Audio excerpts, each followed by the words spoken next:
everybody. Thank you so much for being here with us today for Girls Rising Virtual Connect. We have some incredible guests with us tonight. Carol Silva, Fiona, and Zoe Malin, as well as my partners in crime, Kristen Henderson and Cathy Henderson. Kristen, why don't you give a little intro here for Carol? Well, how do you introduce Carol Silva, the one and only? Carol Silva is, she was the newscaster here on Channel 12 News here on Long Island for years. She's, as far as I'm concerned, my most trusted source of any form of news, if I do say so myself. Carol Silva also was with us at the Girls Rising Music Festival last year, and she headed up our panel discussion, and I would like to say that we probably took notes, and we took them on the road. So we've totally upped the way we handle a panel discussion now, thanks to you, Carol. Oh, great. You know, there's something about the way you research something, and it's what you do, I guess, right? But the way what you brought to that panel discussion at our festival was truly inspiring. And so thank you for that. I know, we talk about it all the time, actually, so we appreciate it. And we're so happy to have you here with us today. I was just going to say, you never know what you're going to get when we have our panels, and we knew all about you. I mean, I'm not a native Long Islander, but the sisters are, and so their love for you was unparalleled. But you came in like a storm and just took it to the next level, and it was amazing. And we, like Kristen was saying, we still talk about it. It's such a game changer for us, really. Like, and we'd been doing this for a while, and all of a sudden it was like, that's what a pro is. Exactly. You know something? My love is kids. I was a girls soccer coach and a boys soccer coach for 10 years. I was a Girl Scout leader for 8 years. But most of all, I mean, just already the honor of talking to Zoe and talking to Fiona. I said to Zoe, I was 20 once, and Fiona, I don't want to freak you out, but I was 10 once, and I remember it. I mean, I'm just so in touch with being a kid. So yeah, and what you're doing for young women is amazing, ladies. Thank you.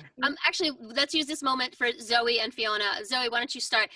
Tell us a little bit about yourself and what you would like to share with us today. Okay, my name is Zoe Malin. I'm 20, and I live in Seacliff too. I was a North Shore High School graduate class of 2018, which is kind of crazy to think that was 2 years ago.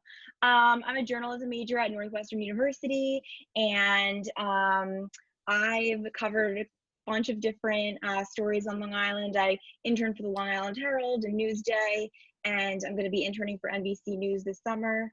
So it's an honor to talk to you, That's Carol. amazing.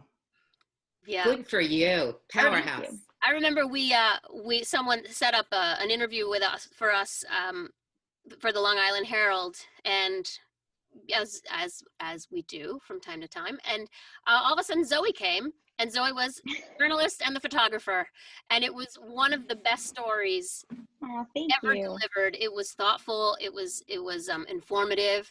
It was well written. I mean, it was fantastic. So thank you. We're so happy to have you. Fee, what about you?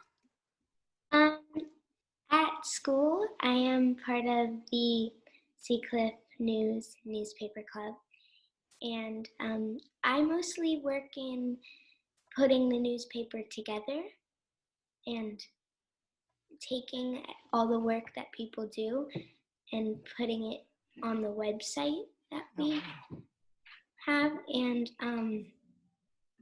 but I'm in the middle of a baking recipe with my friend, and I wrote some poems last year. Wow. So you're putting recipes together for the newspaper? Mm-hmm. All right. We have different sections. Yeah, I know. We have recipes. Yeah. Comics. I know. I have a comic writer in the house here, actually. Someone who works at the paper as well. Stories and articles and poems. Fantastic. So Carol, why don't you lead us off with just your thoughts on where we are and what you're doing and how you handle curveballs, because you have had several thrown at you I have. I just want to add too, part of what these conversations are through the perspective of, they kind of have subject matters, right? So you guys are journalists, you're news reporting, you're reporting, you know, what's going on outside in the world. And right now, more than ever, I think everybody is tuned into the news. That's how we're getting our information, especially now that we're all quarantined in our houses. So you guys are the most important voice for us. So, you know, you can talk about it from that perspective too, right? Because not only are you experiencing it, but you have to help us understand what's going on too. And how do you wrap your brains around that and also be able to report that, or, you know, talk about that for us through your different outlets? Zoe, do you want to go first? Okay, I can. Well, I mean, I think that the craziest thing for me was when this all started, I was in Illinois in college, completely not paying attention to most of the information that was coming out. I mean, at that point, I was, you know, in the middle of midterms when this all started. So I was really just had myself really focused in on getting through tests in college and all of that kind of stuff. And then as it progressed over, I would say like 4 or 5 weeks, all of a sudden it wasn't in China anymore. It was also in the United States, and it was also in New York. And I was in Illinois, my family was in New York. So it was like a very disconcerting situation. And, you know, I worked for the Daily Northwestern, which is our student newspaper at school, and we weren't even writing about anything to do with this.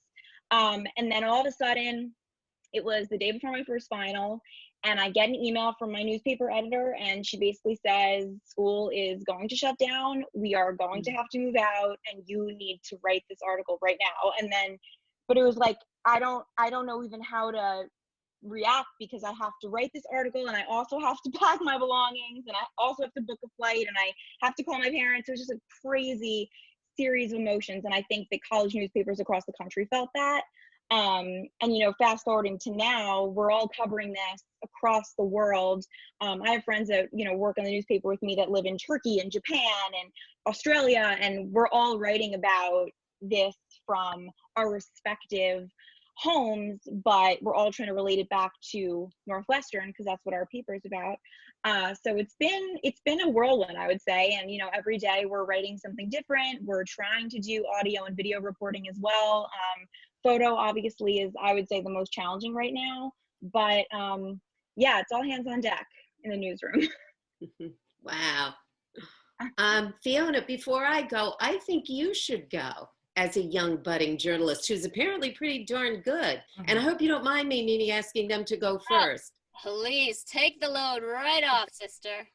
Go ahead, Fiona. How's this going for you? Like when you think about, you know, the stories and the recipes and the cartoons, how does this fit into your 10-year-old mind, editor's mind? Okay. So when it all started happening, we were still going to the club and we were still at school, and but a lot of our work was in the book of all our passwords and stuff. It's still at the school, so it was a lot harder to do it over video, because we still have the club meetings. But what I'm trying to say is it was harder because during the club we all split up and do what we are working on. But now a lot of people are focusing on their online schoolwork, and we don't get as much. Every time we went to the club, we'd get more and more stuff. Right. But now we don't get that much stuff, and it's harder. Yeah. Do you know what I would say? That the first thing that you said, Zoe, I think is the story. That here we were college kids. I was having a great time. All right, so studying isn't the best for midterms, but all of a sudden, our world got turned upside down. It was like we were in a clothes dryer and everything was shaking all over the place. That's the story. People want to know what is most relatable. And, you know, what you're talking about, Fiona, about well, our stuff is locked in school, and so we can't get to what we had already planned for the paper. And now, because everybody's working so hard on their, their schoolwork and on the tests, and it's a different kind of learning, and the technical issues, and having to learn with the dog running around, and your parents and another sibling who has to do a test, and no, it's my turn, and everybody be quiet, and all that. That's the story. That's your story. Because you, Fiona, and you, Zoe, can't know every story, but you can know your story. And your story, the most important thing to do when you're a journalist is make it relatable. And even if you're not writing your newspaper right now or writing these articles, what I would recommend to you, both Fiona and Zoe, is just do a little journal. And it doesn't have to be, Dear Diary. It doesn't have to be anything fancy, but you're going to forget a lot of this. And because there's so much incoming that's new. And if you just write down, day 5, if I eat one more cheeseburger at home, if I am denied one more real fast food French fries, or whatever it is, just those little thoughts during the day, that will help you. A journal helps you because you are a journalist. And you just want to, kind of remember, and don't ever forget when you're a journalist that your story is a real story. And then, and you will be able to feel the people around you better, as you did when you talked to Nini, when you talked to Kristen, and when you talked to Kathy, because apparently, Zoe, you did a good job then. So yeah. That's my journalism advice. Be relatable, and it starts with you. Don't think you have to be some stuffy, newspaper or television person. Right. The ones who really succeed are the ones who are relatable. And too, Fiona, I was thinking, of all the things that I think everyone's consuming while we're home, all the things we're doing, we're all watching, we're doing a lot of schoolwork, right? Of course. We're doing a lot of these Zoom meetings where we all get together and talk over the computer, right? We're probably watching a lot of TV, right? Probably watching some TV, all of us. But another thing that everyone seems to be doing, Fiona, and you seem to have your finger on the pulse there, is cooking. Everyone's in the kitchen. Everyone's cooking. I know that even Nini has been baking bread. And so everybody's looking for recipes. So it seems like a perfect time for you and for what you're doing. So it's kind of cool that that's working out. Are you doing research to come up with new recipes? How do you come up with recipes for the newspaper? So, as you know, the newspaper is for kids mostly. Yeah.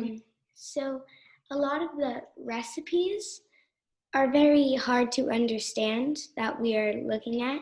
So right. We try to make them more understandable. Yeah. Kid friendly, relatable. Yeah. And a lot of the times we find stuff that you don't need. Yeah. And that doesn't make sense. Yeah. So we take those things out. And good. Yeah. I like that. Good thinking. Like baking powder. Why is that important? So, there was one thing I was thinking earlier, Carol, when you were talking, was about being relatable and telling your story. And I think what's fascinating about this time is we're all spending so much time in our own personal little bubbles.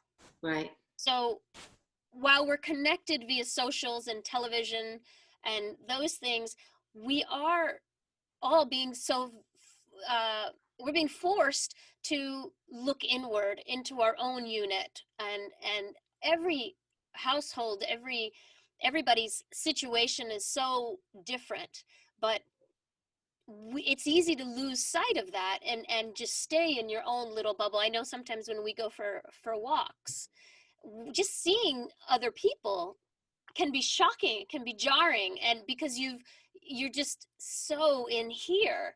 So when you say about sharing your story, I think that's part of it. Is like, Zoe, your story would allow me to say, oh, we're in the same, we're doing the same, we're and your friends in Turkey and Australia or wherever in the world they might be, and it's that humanity in that story. I think that is what people need the most. So we have plenty of the news, we have plenty of all the the reality, I guess, of what we're doing and what we're in, and whether you agree with the politic of it or not. But the humanity and the connection is what we are so desperately missing.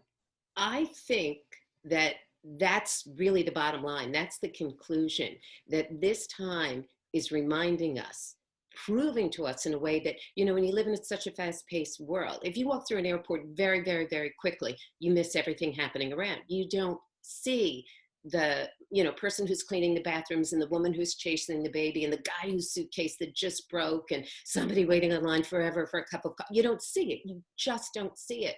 And right now we're going slow enough that we do see other people. And the most important thing, I know that one of my primary, if not my primary goal when this is over, is to hug my best friend, because she is an ICU nurse and she won't come near me because I was diagnosed with stage 4 cancer. She will not be within 20 feet of me. She won't even talk to me through glass because, you know, she's concerned for me.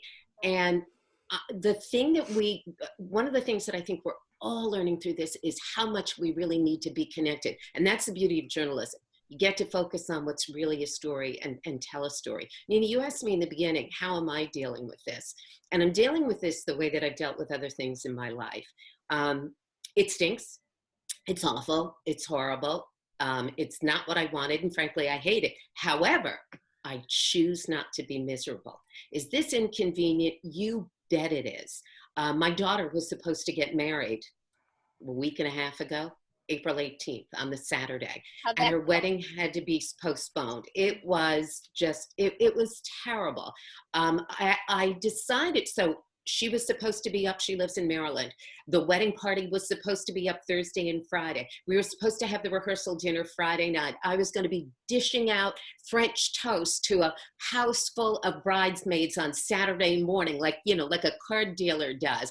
At 1:30, I was going to be zipping and buttoning her into that dress of her dreams, and the limo was going to, it was all, and on that morning, I wasn't doing that. And at 1:30 that afternoon, we called her.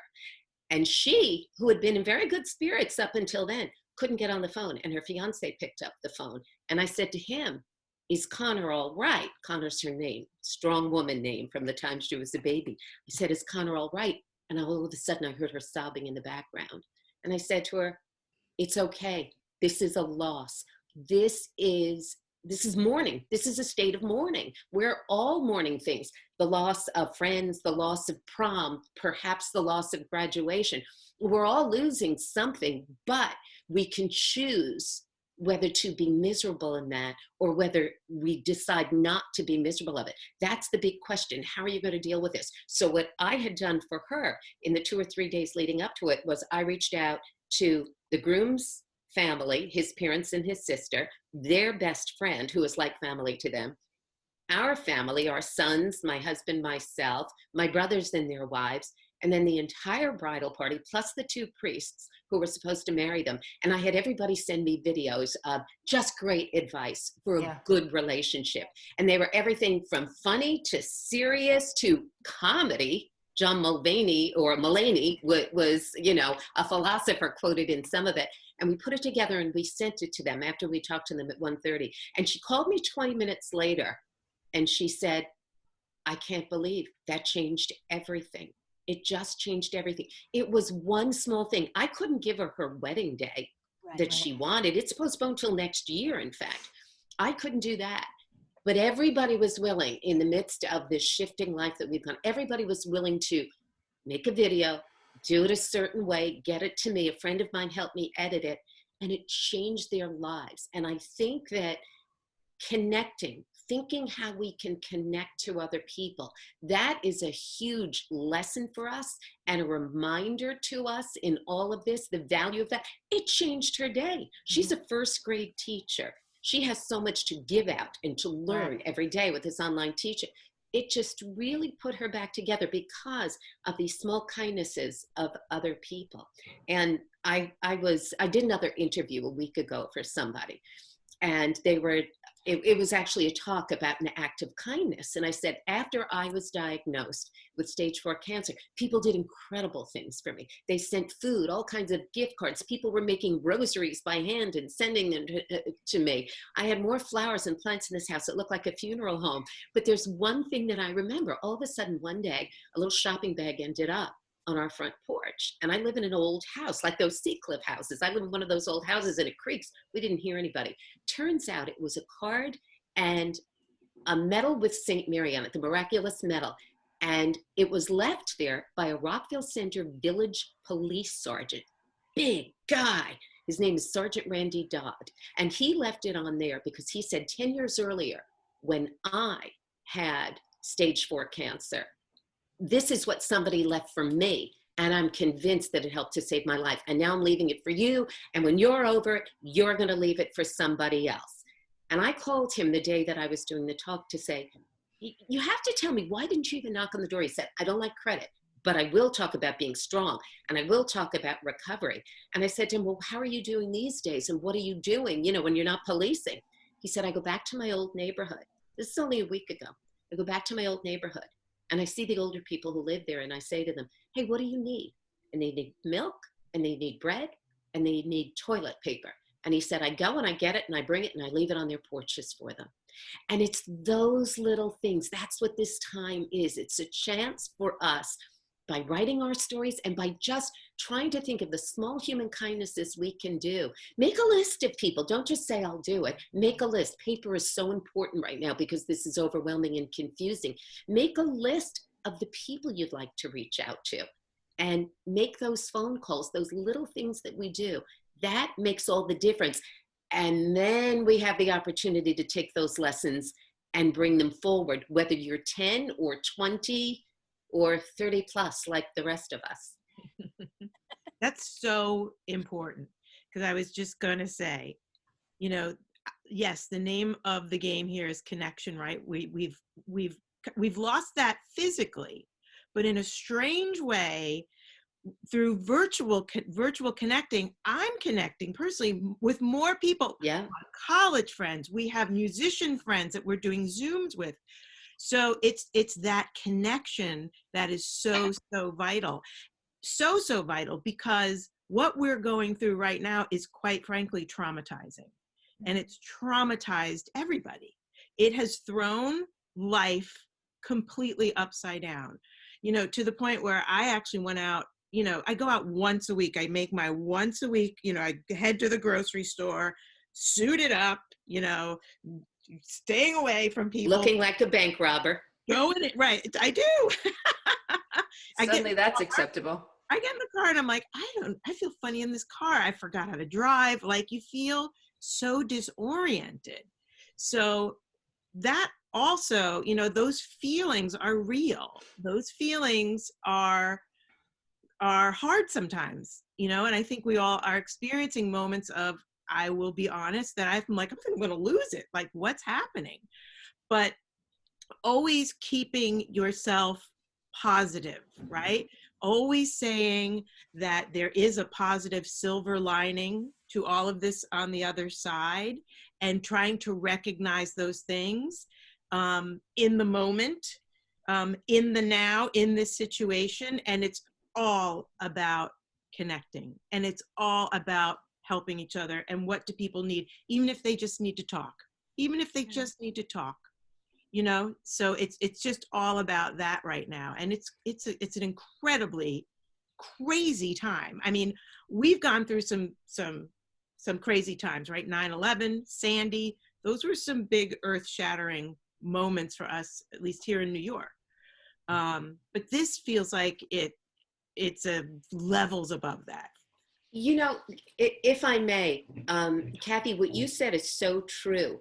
But if you're 20 or if you're 10 or you're 16, this is a completely different experience, because your relief in the world is your friends. Because obviously your parents are clueless, right? Your parents have never been 10. Your parents have never been 20. They have no idea what's happening in the world. They don't know what it's like to struggle through school and who likes you and who doesn't. And your parents didn't have social media at the time. I mean, you all think like that when you were younger. We were guilty of it. Now we're being paid back for it.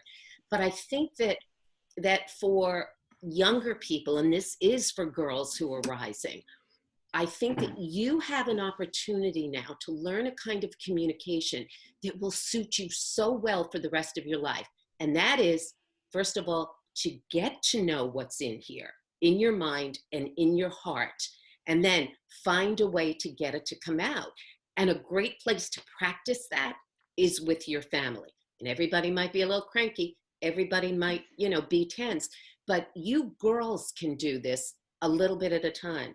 You can go to your family and say, listen, I'm not sure how I'm feeling right now. Or you may say, I'm feeling angry, or I am so upset I'm not seeing my friends. I can't believe that the girls across the street, they have sisters. I don't have anybody. You can go to your parents and say, I'm angry, I'm afraid, I'm bored, I'm hungry, I can't stand my brothers and sisters. Or you can say, I don't know how I'm feeling right now, but I just want you to know that. You can also tell your parents, it's such an adult thing to do, to say, I'd like to tell you something, and then you decide ahead of time, but I really don't want to discuss it right now.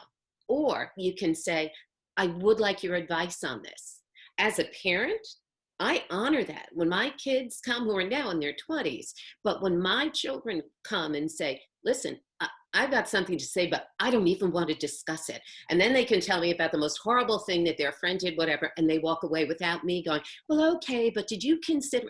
Sometimes you just want to get it out. So set the table for your parents so that your parents or your family is prepared for that. But then learn just to say, I'm upset and I don't even know why. And that's all I wanted to say. And I'll see you later, and go into your room and take it one step at a time, because that ability, that strength that you are building is going to suit you for the rest of your lives. So make your parents the guinea pig for it. Practice it. I feel like we should be doing that, or that's a lesson that goes beyond 10. Definitely.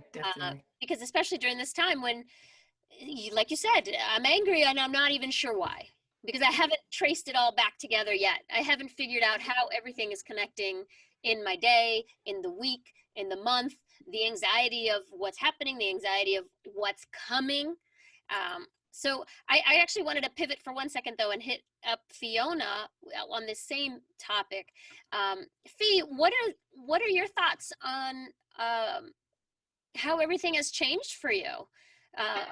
What are you finding that you're loving? What are you finding that you're hating? What are your thoughts? They're new. Yeah. What kind of new routines are you in? Right. So sometimes when I went to school, I have like a lot of friends, Yes, you and do. but when I'm home, it's a lot of them connect this way, and a lot of them, there's different ways they talk to each other. Right. So it's harder to have just one way to talk to someone, or one, because sometimes we're talking on this and then we're talking on that. Right. And I'm a very technical person. I can go with technology. Yeah. And a lot of, in school, people would ask me for help with things like this. But now it's harder to, they have to do this and I can't really tell them. And then Right. it's hard. And most of it is just that I wake up and then I don't do what I normally do. Right. And I eat breakfast way later, and I barely eat lunch, and then I have dinner with my family. Yeah. And my schedule has just changed, because a lot of the times I go in the morning and I finish my schoolwork, and then I have nothing really that I would do. Right. So that's, you know what I'm hearing, Fiona? But I'm hearing you like to help. You like to help. That's who you are. That's part of your story. You kind of lit up when you said that. So maybe you can make a list of things that you can do to help people right now.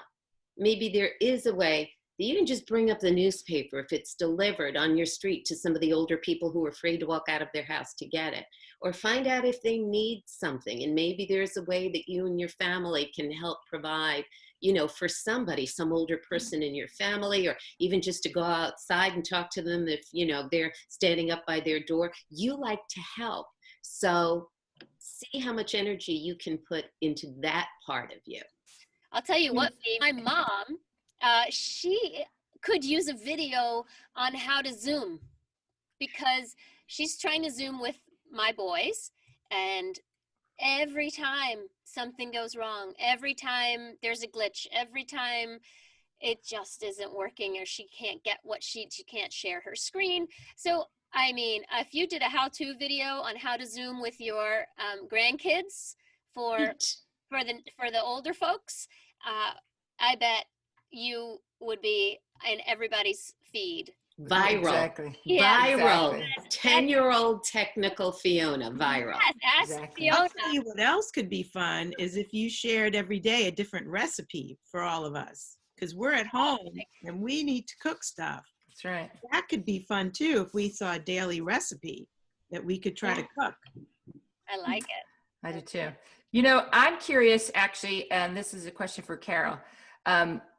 How are you feeling being home and behind the scenes during this and not being the person who's reporting? I retired in December, pseudo. When I looked at my calendar, I started to say earlier, I looked at my calendar after I realized Connor's wedding would have been Saturday, and then Sunday we would have had the brunch, and then Wednesday I was supposed to go see Hamilton. Thursday, I was getting a big Lifetime Achievement Award from a big television group. Friday, I was going to see the Brooklyn Bridge, not the bridge, but the concert at Westbury Music Fair, or whatever it is now. And so I started to think, I had a bunch of, because I've had such a long career. Honestly, it was 44 years. It started at WBAB radio. I was at WLIR, and then I did a couple of other things before I did television for 36 years with Cablevision and Altice and News 12. And what is incredible to me about watching it is I realize how fully I lived my career, Zoe and Fiona, how fully I lived it, because I am so okay seeing it from this side. I really, I did it. I did it all. I can't believe it. So how am I? I have to say, Kristen, that's really how I feel about it, which is phenomenal. You know, regrets, I have a few, but not there. I really don't. And I was at ground zero after September 11th, and Sandy, you know, I mean, I slept at the television station for a number of days. And so I feel like I didn't leave any page unturned there, because I did it all. I didn't wait until tomorrow to do things. The other thing is that we can't choose what happens to us in life. I don't even talk about my diagnosis. I barely have said, the words I said to you today are words that I've barely said perhaps 12 times since September. But since my diagnosis, the day that I was diagnosed with cancer that went from 1 tumor in my lung till 12 in my brain, when the doctor was telling me that the first time, not 4 seconds into it, these words went into my head: "Thank you, God, for my healing."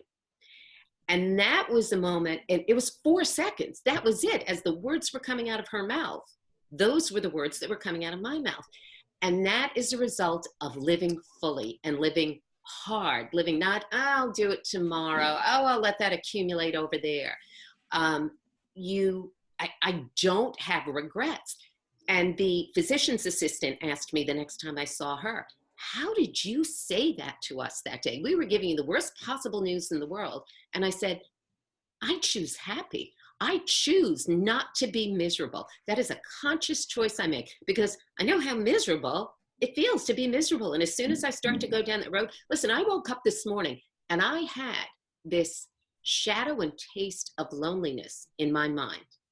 And as soon as, and that's real for all of us, you know, you wake up and you go, oh, right, I forgot, pandemic. But as soon as that happened and the word was loneliness in my head today for the first time, I thought, okay, what can I do? So I made a special phone call. I remembered and made a mental list of the good friends that I have, of the things that I have to do today. Thursday is heavy cleaning day in my house now. My husband and I are doing it all on our own. So I kind of got that done. I took a shower and did my hair and did makeup for all you lovely ladies. So it is, but it's a choice. You know, Viktor Frankl wrote this incredible book, Man's Search for Meaning. And he was a psychiatrist who survived the concentration camps. And he too said that we cannot choose what happens to us in life. Man or woman can only choose how we react. And because I have lived my career so fully for 44 years, now I'm sleeping beyond 2:15 in the morning, Kristen, and I'm looking at everybody else saying, great job you're doing. Right. And I still have other things on my schedule to do. And now it gives me time. And again, not idly in my brain, but writing it down. I have a 5-section spiral notebook of Carol's next chapter. I made a label, it's on it, it's a plan. And you're all in there. You know, I can say though, and I think I speak on behalf of all of Long Island, your voice is very missed during this time. You were always very comforting and reassuring, and I prefer to hear the news from you, honestly. If I'm gonna have to hear any news and it's not good news, I want to hear it from you. I have heard that, and I thank you. Yeah. You know, in light of the not being able to get your Lifetime Achievement Award, we got you these Starbucks mints. Yes. But you know what? You wouldn't even know if I have bad breath right now. I realized my husband gave me pizza today, and I thought garlic. But Starbucks mints are great. Yep. Kristen, what do you have? Yeah, I think you had something there on your desk for Carol's Lifetime Achievement Award. Of course, I have this. Yeah. This. Readers. Papers. Mm-hmm. Awesome. I need them. Yep, Kathy. Well, I have the golden remote, and I'm just going to cover. There you go. Yeah. The golden remote. Yes. That's awesome. We can have that shellacked. Fiona, did the Lifetime Achievement Awards people send anything for you to give to Carol? Anything that's maybe lying around on your desk near you? A recipe? Oh, she's got something. What do you got? Martha? She's got something good. Oh, Simple Magazine. Oh, yay! Thank you. Smart. Zoe, what about you? What do you got there, Zoe? Zoe, what did the Lifetime Achievement Award people give you to give to Oh Carol? gosh, Carol, I have this mug for you. Yes. Thank you. And all the pens in it. That's Oh right. yes, of course. You I have to have make to your say, journal. Carol, though, I have to say, I don't know how the heck you guys get up so early in the morning, every morning. You know, Kristen, It's been morning. It's still nighttime. Yeah. we did have, we did get to go on morning news a few times. And we were actually on News 12 with you as well a long time ago. Yeah. Not that long ago. Moments Oh, ago. you know, a few years ago when we were just turning 20. Give or take a pandemic. Yeah. And I was always like, how in the world do you guys do that? You never get used to the hours. You get used to being tired. Like anything else, you make a choice. It's weird. Yep. And I say, name a mother who's not tired. You know, name somebody who's working for a household who's not tired. We're all tired at some point. And nobody wants to see a sad face.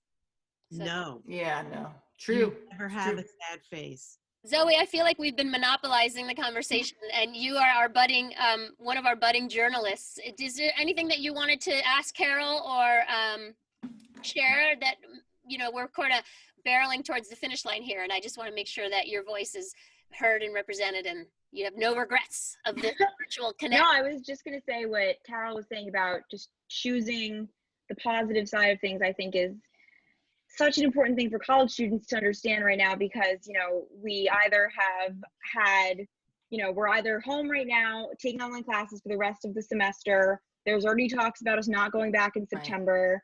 All of our internships, all of our jobs are being rescinded. People feel like their life is literally falling apart. You know, you're at this moment in your life when you're in your 20s and you're about to graduate college, or you're, you know, just getting to college, that you feel like, all right, I have to make a 4-year plan and I have to make a 10-year plan and I need to follow that plan. Yep. And there's this productivity culture at college that you've got to just constantly be doing something. And all of a sudden, you know, that plug was pulled and we are all trapped in our houses and, you know, we can't move forward in certain ways. But I totally believe that you can move forward in other ways.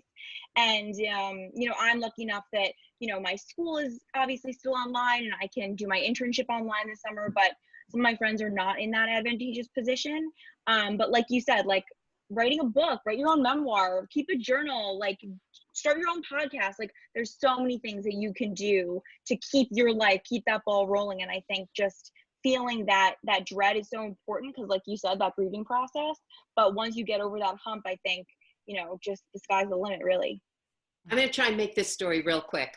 I grew up in Hicksville, Mexican-American. My dad was 20-year Marine Corps medic.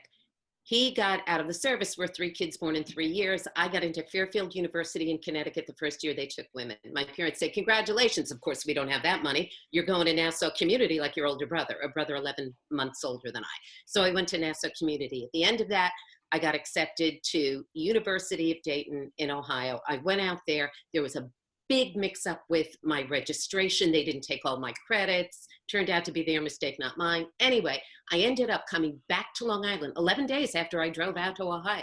Drove back to Long Island because New York Institute of Technology, which I had put as one of my other choices for school, would still accept me and would still give me 50% scholarship. I ended up as a communications major there.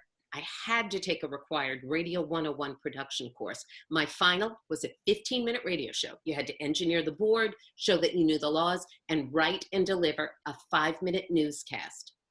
I wrote it, I delivered it. My professor was a part-time disc jockey at WBAB, the rock station in Babylon. He took my final project, never asked me, and brought it to WBAB and said, guess what? I have our new part-timer in news. That terrible crisis in my life where I couldn't go to Fairfield, where I would have stayed all 4 years, or I couldn't go to Dayton because they called me in December, in fact, and said it was our screw up. And I ended up going back the second semester of my junior year. But nonetheless, BAB had offered me that job.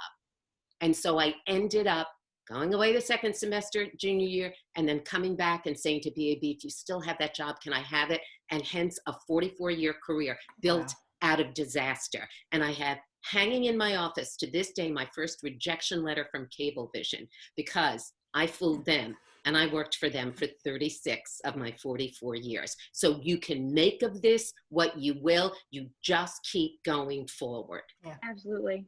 I totally agree with that. Yeah, it's amazing to hear that, you know, when you really do think about it, like your example is perfect, that we can build out of disaster. Like we don't have to feel like we're hitting the ground here. We can, you know, we can hit the ground and then we can come right back up. I think it's just such an important thing that we think of every single day, especially since we're in this state of unknown. Yeah. Yeah. This is part of your plan. It's not the part that you planned, but it's a part of your plan. Yeah. I think that's the end.